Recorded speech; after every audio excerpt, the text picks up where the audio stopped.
right? Next is the response to abiotic factors. So responses to abiotic factor कि abiotic जो factor हैं जैसे कि टेम्परेचर, लाइट, सॉइल, जो अभी हमने सब कुछ पढ़ा हुआ है, कैसे अलग अलग ऑर्गेनिजम्स उनके ऊपर रिस्पॉन्स करते हैं, कैसे वो सर्वाइव कर पाते हैं, कैसे उसको मैनेज कर पाएंगे, right? So having realize that the abiotic condition of many habitats may very drastically in time, we now ask how do the organism living in such habitats cope or manage with stressful conditions. But before attempting to answer this question, we should perhaps ask first why a highly variable extreme environment should bother organism after all. One would expect that during the course of millions of years of their existence, many species would have evolved a relatively constant internal within the body environment that permit all biochemical reactions and physiologically function to proceed with maximally efficiency and thus enhance the overall fitness of the species. So यहाँ पे overall पूरे paragraph में क्या बोला गया है, कहते हैं कि पहले तो हम सोचते हैं कि भाई ऐसा हुआ ही क्यों, इतनी स्ट्रेसफुल कंडीशन बनाई क्यों गई, देन अगर है भी तो कैसे एक ऑर्गेनिज्म इतनी इतनी एक्सट्रीम कंडीशन में सर्वाइव कर पा रहा है। और काफ़ी सारे ऑर्गेनिजम्स होते हैं जिनका इंटरनल इन्वायरमेंट क्या रहता है, कांस्टेंट रहता है। अगर बाहर इन्वायरमेंट क्या हो रहा है, चेंज हो रहा है, बट उसका इंटरनल इन्वायरमेंट क्या रहेगा, कांस्टेंट रहेगा। तो जो ऑर्गेनिज्म खुद के इन्वायरमेंट को क्या करते हैं, मेंटेन कर पाते हैं, the organism should try to maintain the constancy of its internal environment, that process is called homeostasis. देखो होम्योस्टेसिस यहाँ पे हम जस्ट टेम्परेचर को नहीं लेके चलते हैं कि भाई जस्ट टेम्परेचर को ही वो कोप कर पा रहा है, टेम्परेचर को मेंटेन कर पा रहा होगा, इसके साथ साथ उसकी केमिकल कंपोजिशन, ऑस्मोलैरिटी, सब कुछ आएगा होम्योस्टेसिस में, ठीक है। So the organism should try to maintain the constancy of its internal environment, a process called the homeostasis, despite varying external environmental conditions that tend to upset its homeostasis. कहते चाहे जितनी भी इन्वायरमेंटल कंडीशंस जो है, external environmental condition change होती रहे, very होती रहे, लेकिन उसका अंदर का इन्वायरमेंट क्या रहेगा, वो हमेशा कांस्टेंट रहेगा, that is known as the homeostasis.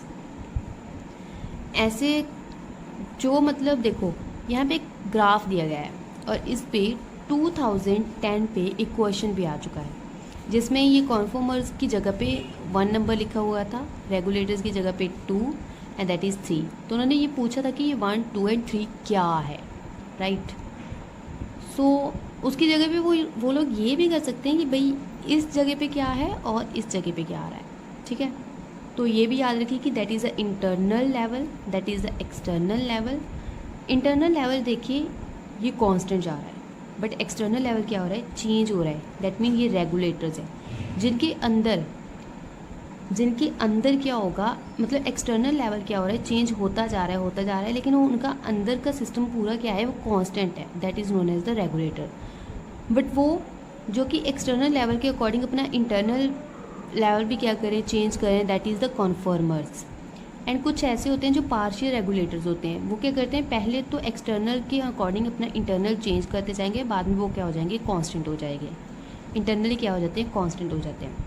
इस पूरे पैराग्राफ में यही है। आगे उन्होंने ये बताया होगा कि जैसे अब हम ह्यूमंस ही देख लें खुद को, ह्यूमंस में क्या होता है कि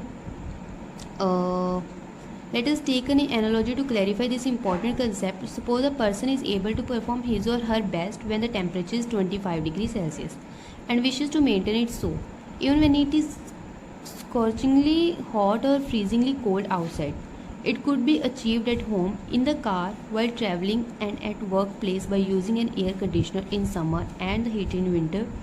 Then his/her performance would be always maximal, regardless of the weather around him or her. Here, the person homeostasis is accomplished not through physiologically but artificially means. How do other living organisms cope with this situation? Let us look at various possibilities. तो आगे हम देखते हैं अलग अलग possibilities क्या होती हैं, कैसे वो लोग खुद को क्या करते हैं। Let's start. First of all that is there is a regulators. कैसे अलग अलग ऑर्गेनिज्म रेगुलेट करते हैं अपने इंटरनल टेम्परेचर को, अगर बाहर का टेम्परेचर चेंज भी हो रहा हो तो। Some organisms are able to maintain homeostasis by physiologically. कुछ ऑर्गेनिज्म क्या करते हैं, मेंटेन करके रखते हैं होम्योस्टेसिस। होम्योस्टेसिस इज अपने इंटरनल इन्वायरमेंट को क्या करना, कांस्टेंट रखना, बाहर चाहे जितना भी टेम्परेचर या कुछ भी हो वो चेंज हो रहा है, ठीक है, वो क्या करते हैं बाय फिजियोलॉजिकली उसको मेंटेन करके रखते हैं।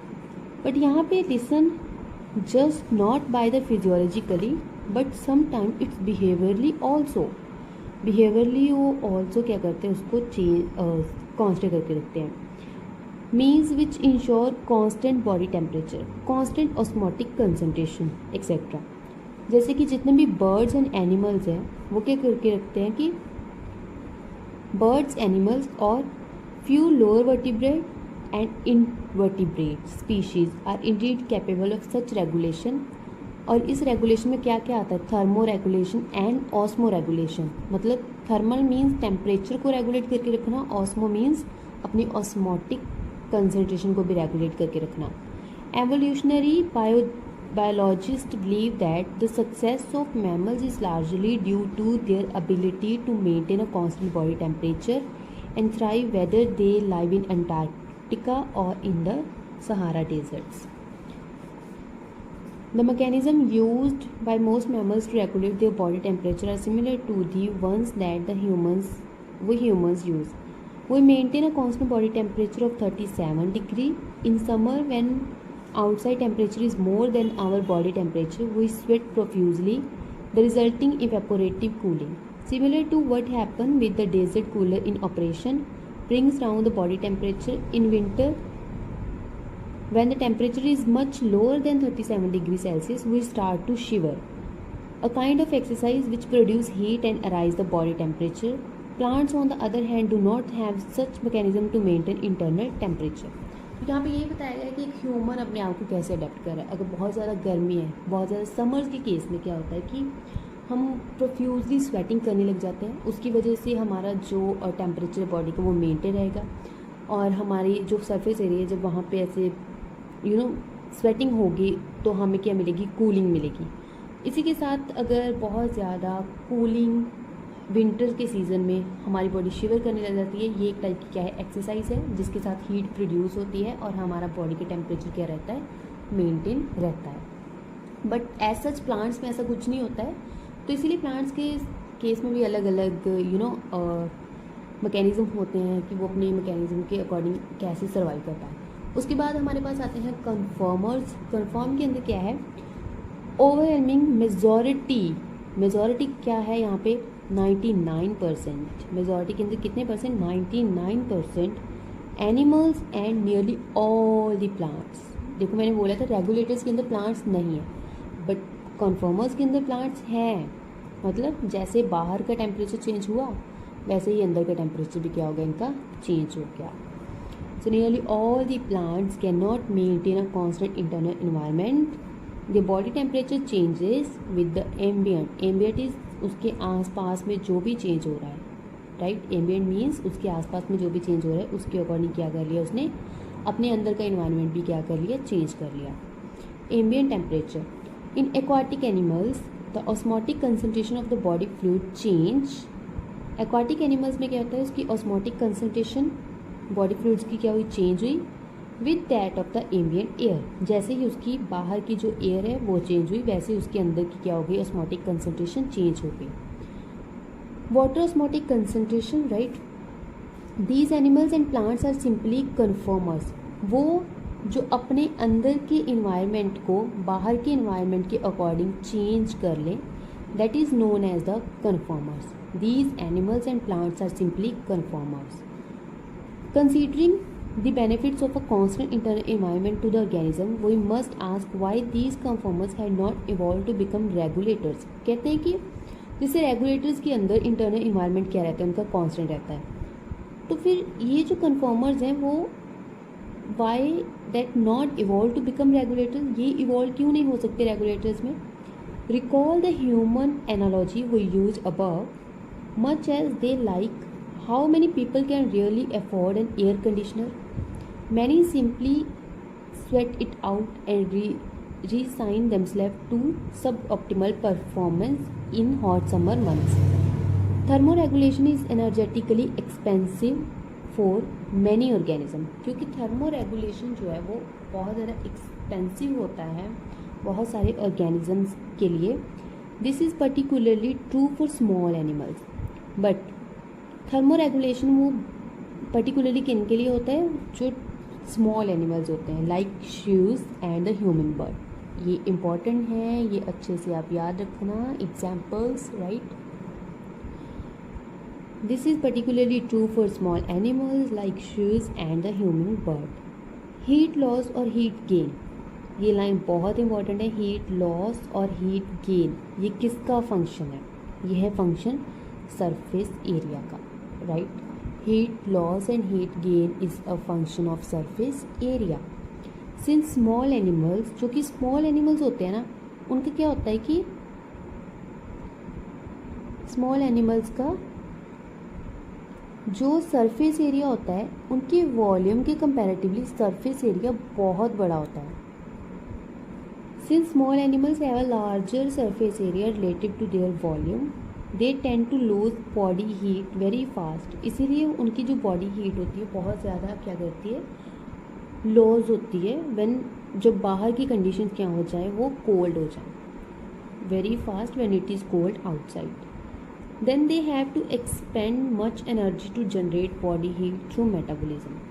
This is the main reason why very small animals are rarely found in polar region. ऐसे भी क्वेश्चन बन सकता है कि क्या रीज़न है जो कि बहुत सारे स्मॉल एनिमल्स क्या करते हैं, पोलर रीजन्स में होते हैं.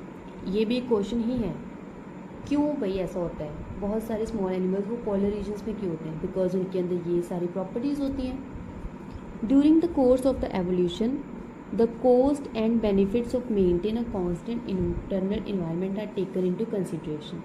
Some species have evolved the ability to regulate, but only over a limited range of environmental conditions beyond which they simply conform. If the stressful external conditions are localized or remain only for a short duration, the organism has two other alternatives for survival. Next is the migrate.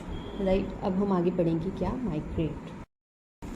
Hair migrate, the organism migrate भी हमारे पास northern reason से वो आते हैं और वो क्या करते हैं, every winter the famous Keoladeo National Park Bharatpur in Rajasthan host thousands of migrating bird coming from Siberia and other extremely cold northern regions. Next is suspend. In bacteria, fungi and lower plants, various kind of thick-walled spores are formed which help them to survive unfavorable condition.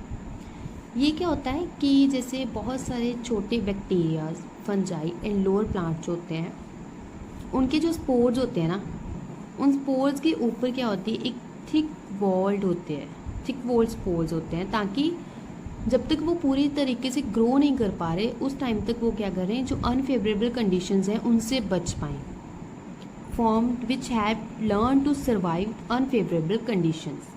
These germinate on availability of suitable environment. और जैसे ही उनको एक सिचुएटेबल environment मिल जाता है वहाँ पे वो क्या कर जाते हैं, जर्मिनेट कर जाते हैं. In higher plant, seeds and some other vegetative reproductive structures serve as means to tide over period of stress beside helping in dispersal. इस तरीके से हायर प्लांट्स में सीड्स वगैरह जो होते हैं वो होते हैं. They germinate to form new plant under favourable moisture. और जैसे ही हम इनको फेवरेबल मॉइस्चर देते हैं, जो सीड्स होते हैं प्लांट्स के, moisture and temperature conditions favourable देते हैं, वो क्या कर जाते हैं, ग्रो कर जाते हैं. उस टाइम तक ये क्या कर रहते हैं, खुद को स्ट्रेसफुल कंडीशन, अनफेवरेबल कंडीशन से खुद को बचा कर रखते हैं. They do so by reducing there metabolic activity. अब ये ऐसा करते कैसे हैं, जब तक ये जर्मिनेट नहीं हो रहे तब तक इनकी जो मेटाबॉलिक एक्टिविटीज़ क्या होंगी, वो क्या हो जाएंगी, मेटाबॉलिक एक्टिविटीज़ रिड्यूस कर लेते हैं and going into a state of dormancy. और उस स्टेट को हम क्या बोलते हैं, जब ये अपनी मेटाबॉलिक एक्टिविटी को रिड्यूस कर लेते हैं और खुद को अनफेवरेबल कंडीशंस में बचा करके रखें, उस स्टेट को हम बोलते हैं डॉर्मेंसी. हम बोलेंगे कि भाई वो डॉर्मेंसी में चला गया, दैट मीन कि उसने अपनी मेटाबॉलिक एक्टिविटी को रिड्यूस करके खुद को बचाने के लिए उसने ऐसा किया, that is known as a dormancy. और जैसे ही हमने उसको एक कंडीशन दी, उसको फेवरेबल कंडीशंस दी, वो ग्रो कर गया. उस टाइम वो आउट ऑफ डॉर्मेंसी हो गए, right. In animals the organism if unable to migrate, वो ऑर्गेनिज्म जो माइग्रेट नहीं कर सकते, हम लोगों जैसे जो बहुत छोटे हैं या फिर कैसे भी, animals the organism, in animals the organism if unable to migrate might avoid this stress by escaping in time. The familiar case of bear going into hibernation. What is hibernation? That is a winter sleep. Bears के case में क्या देखा जाता है कि ये hibernation में चले जाते हैं during winter, is an example of escape in time. ये किसकी एग्जाम्पल है? एस्केप इन टाइम की। ये याद रखना किसकी एग्जाम्पल है? एस्केप इन टाइम की। Some snails and fish go into estivation to avoid summer related problem, heat and desiccation. Under unfavorable conditions, many zooplankton species in lakes and ponds are known to enter diapause. Diapause is important. What is diapause? A stage of suspend development. So guys, आज के लिए इतना ही। Next अब हम adaptation से start करेंगे, adaptation से population and all. तो अगर आपको ये वीडियो अच्छी लगी हो तो शेयर, सब्सक्राइब एंड लाइक ज़रूर करना। और इसके जो नोट्स हैं वो टेलीग्राम चैनल पे प्रोवाइड कर दूँगी। और बस thank you so much to all. And बस अच्छे से पढ़ना यार, और तो कुछ भी नहीं है। क्योंकि मतलब एनसीईआरटी को ही आप अच्छे से पढ़ लो ना तो आप बहुत अच्छा कर पाओगे, बहुत अच्छा। PYQ लगाओ और जितने भी क्वेश्चंस पॉसिबल हो सकते हैं वो करो। मोस्टली ऐसा करना कि जो आपके एनसीईआरटी के क्वेश्चन है वही लगाना। ऐसा कुछ मत करना कि भाई इतनी सारी बुक्स ले लो और उसमें से आप कर कुछ भी ना पाओ। जस्ट एक बुक फॉलो करो और that's it. So best of luck to all. और नेक्स्ट हम स्टार्ट करेंगे। Thank you so much, bye.